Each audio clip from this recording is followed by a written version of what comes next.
Assalamualaikum warahmatullahi wabarakatuh. Apa khabar semua? Kali ni pakcik ada slot lah. Slot-slot kita nak ketahui isu-isu semasa seluruh dunia. Bukan sahaja di Malaysia, Singapura dan Indonesia. Kita juga berpeluang untuk menyaksikan di seluruh dunia dan ulasan kita. Yang mana yang baik ni dijadikan toladan, yang mana yang buruk dijadikan sepadan. Dan pakcik hari ni bukan nak cakap pakcik ni pengalaman sangat pun, tapi sebagai orang dah lebih berusia ni, naklah menasihati anak-anak muda. Kalaupun terjadi macam kes yang sekarang ni, gambar ni, video ni yang berlaku di Indonesia, ayo kita lihat apa yang berlaku. Mari kita lihat ya. Mula-mula elok je dipimpin tangannya. Dia punya, orang kata, ceweknya mau dinikahi.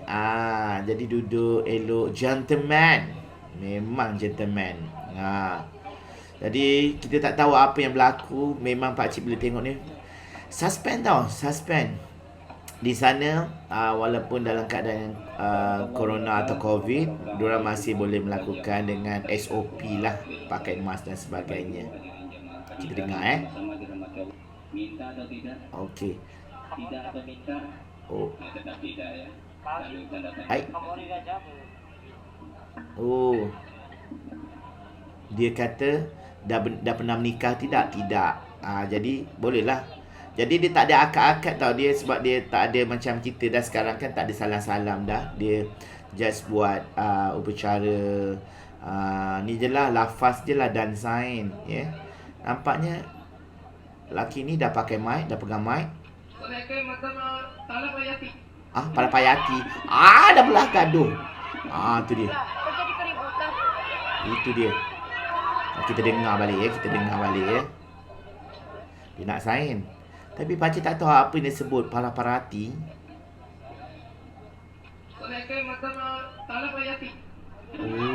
Pakcik rasa dalam bahasa dia lah, bahasa kampung dia mungkin dia cakap. Kalau pakcik baca di komen tu, dia ceritakan yang dia dah terima dah perempuan tu, kahwin dengan perempuan tu dan diberikan dan jatuh talak kepada perempuan tu. Kita dengar sekali lagi apa yang berlaku drama. Palapayati. Dah kenapa nak bergaduh tu? Tu dia. Dia rendah tau. Astaghfirullahaladzim. Tu dia. Laki tu dah kena belasah, aku tak tahulah. Kan? Ya Allah, semua dah ditampukan dah, hadirin-hadirat. Apa dah jadi ke bumi.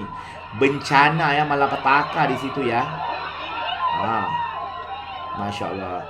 Kalau pakcik lihat dari segi komen ya, komen yang ada ni, barulah pakcik tahu ya kebanyakannya. Dia cerita mungkin si cowok itu menikah ni, mungkin lah, tak tahulah, bukan fitnah lah kan, kita ambil pengajaran ya. Si cowok tu menikah kerana menuruti kemauan keluarga, mempelai perempuan, nak dia kahwin ya. Tapi bukan dia yang menodai perempuan itu sehingga kan bunting ya. Jadi bila dah dipenuhi impian tu, sesudah je dia nikah, terus dia ceraikan wanita itu. Memang agak tragis lah ya. Kalau selaki tu terima, mau lanjutan pernikahan, baguskan dibatalkan. Kenapa mau malu keluarga? Betul juga, kenapa nak memalukan macam tu? Masya Allah ya. Bedanya ni apa benda yang tu dia cakap, namanya tak macam-macam, tapi konsep dia macam kalaulah lelaki tu dah boleh menikah, janganlah berpermainkan. Bagi pakcik, bukan pakcik nak sokong yang perempuan, walaupun perempuan tu dah terlanjur ya. Untuk anda semua yang masih budak-budak lagi, yang tak tahu apa-apa, janganlah tengok video ni ya. Itu pakcik kalau boleh cerita ya. Ini hal-hal orang dewasa ya. So kita tengok kat sini kronologi dia, ada kronologi lagi. Bullying di bawah, ada kronologi. Jadi isu semasa ni memang hangat di Indonesia. Baru saja di-upload dan pakcik tengok masalah di luar negara tetangga lah. Prihatin keluarga mempelai untuk pengalaman lembaran baru. Pakcik kesian dekat keluarga perempuan ni, dilakukan di majlis perempuan ni ya. Dan pernikahan kok dibuat mainan. Ya Allah, memanglah salah dari awal. Kenapa bisa hamil duluan? Dah nak hamil lah macam mana? Dah dia terlanjur. Kita kalau ikutkan benda dah terjadi ya, dosa besar terjadi, janganlah kita menambahkan lagi perit. Itu mempelai wanitanya ditanya nikah atau tidak, 2 kali menjawab tidak. Apa penyebabnya? Dia memang tidak bernikah lagi. Dia sudah buat ona ya. Laki-laki bodoh, padahal banyak pahala yang akan diterima kerana telah menyelamatkan martabat perempuan. Betul. Sebenarnya dia jangan nak fikir nak dapat, orang kata kalau dah jodoh dia dengan perempuan tu ya. Peliharalah perempuan tu, bimbinglah ke jalan yang benar. Ya, perempuan tu mungkin teraniaya, dibuntingkan oleh orang lain, dan dia pun mungkin dah bertaubat. Jadi kalau buat macam tu, kesian ya. Pakcik memang pada asalnya memang kita tahu lelaki takkan dia nak jadi pak sanggup. Tapi pendapat pakcik lah, kalau dia betul-betul ikhlas ya, nak menyayangi perempuan tu, dia terima perempuan tu dengan berjayanya, dengan baiknya. Anak yang dilahirkan tu walaupun bukan daripada zurat dia, itu adalah anak yang tidak berdosa. Ini yang jadikan kes-kes buang bayi dan sebagainya. Kalau boleh berfikirlah ya adik-adik, kalau nak buat sesuatu benda yang di luar ya batasan, ingat dosa, ingat Allah ya. Kalau nak buat benda-benda yang bukan daripada, yang tidak halal ya, itu memang nafsu syaitan ni sentiasa berada kat kita. Jadi apa yang kita perlu buat adalah kita kena selalu beringat padahnya ya. Dia enggak full rupanya videonya, hamil duluan. Kejadian ini dikarenakan orang tua mempelai lelaki gak datang. Tak datang. Kena pernikahannya gak direstui sama mempelai laki-laki. Laki-laki tu enggak disetujui. Keluarga perempuan lah sebenarnya. Sebenarnya kat sini kalau ikutkan ya, jangan memalukan keluarga perempuan lah ya. Kesian kat perempuan tu. Macam ni dia nak hadapi. Lelaki boleh je, sebab lelaki boleh kahwin lain dan sebagainya. Dia ambil keputusan ya. Wajarkah ditalak kerana wanitanya tidak mau menikah? Macam itu pula. Kamu rakam gunakan ya, kok gambarnya tidak jelas. Nak macam mana? Dia pakai handphone kentang, gambarnya enggak jelas. Jadi ini antara isu yang tidak perlu ada di dalam negara kita.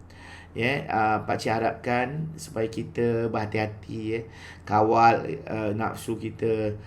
Kurang ajar namanya mempermalukan pihak perempuan. Semoga ya Allah, itulah dia memalukan. Ini yang kita tak mahu ya. Dan ada rentetan-rentetan yang lain. Pengantin lakinya songong, pakai pidato menang dia. Enggak apa-apa itu. Tapi kalau kita nak lihat ya, orang kata 10 juta ya, 10 juta orang yang tengok di Indonesia. Wah, kacaunya lakinya mau, enaknya dia, macam mana aku nak bawa baca ni. Kalau tidak merasa melakukannya, kenapa harus dinikahnya? Kalau berbuat harus bertanggungjawab karena itu. Wah, memanglah.